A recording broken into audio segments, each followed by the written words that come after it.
kali baru pada bapakmu.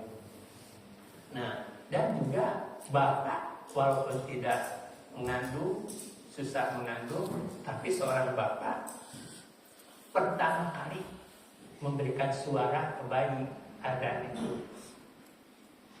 Nah, ini saya bahas sedikit, mudah-mudahan benar. Sehingga orang yang wafat ketika mau dikuburkan suka diadani juga. Oleh Wahabi dikatakan, makanya nulis paeh diadana, ada ke sholat. Nah, jawabannya begini, hukum Islam, ajaran Islam itu, sumber Islam itu ada 4. 1 Al-Quran, 2 Sunnah, 3 Ijma, 4 Qiyas. Itu sumber Islam. Al-Quran jelas firman Allah, Sunnah jelas sabda Muhammad, Ijma kesepakatan para ulama. Seperti dahulu ketika pemerintah memprogramkan keluarga berencana, itu di hadis nggak ada, di Al-Quran tidak ada, maka sepakat para ulama, ijma itu sepakat, akhirnya boleh, hukumnya mubah.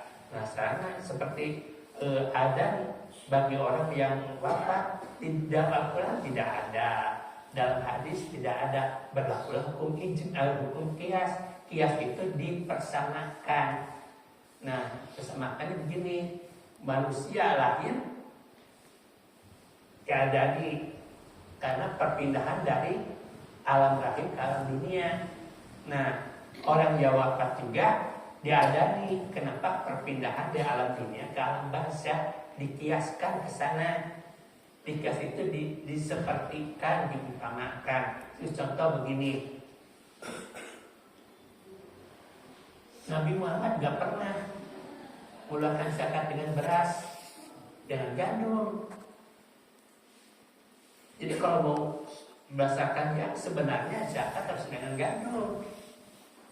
Hanya ada di Qiyas itu diumpamakan gandum makanan pokok orang Arab, beras makanan pokok orang Indonesia, sama-sama makanan pokok, itu Qiyas namanya.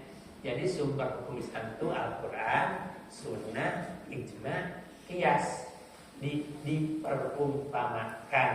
Seperti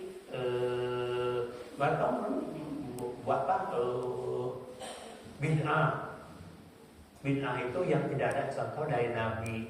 Ya itu apa? Sholat tarawih berjamaah ya Nabi nggak ada. Kita tarawih berjamaah itu bid'ah. Tidak ada dalam nabinya, hanya di zaman Umar bin Khattab. Ini alangkah baiknya kalau kita berjamaah di masjid. Nah itu makanya kalau ulama salaf bid'ah itu ada 2, ada bid'ah dolalah, bid'ah yang menyesatkan, dan yang kedua ada yang namanya bid'ah hasanah, bid'ah yang baik, yaitu walaupun tidak diberikan contoh oleh Nabi, kalau baik dan tidak melanggar hukum itu boleh. Yang kedua, ketika di pemerintahan Abu Bakar Siddiq, karena banyak orang-orang yang hafal Al-Quran, banyak yang wafat, yang gugur, maka Abu Bakar Siddiq memerintahkan supaya Al-Quran ditulis. Tidak ada yang mau bid'ah. Sebab Nabi tidak pernah memerintahkan menulis Al-Quran.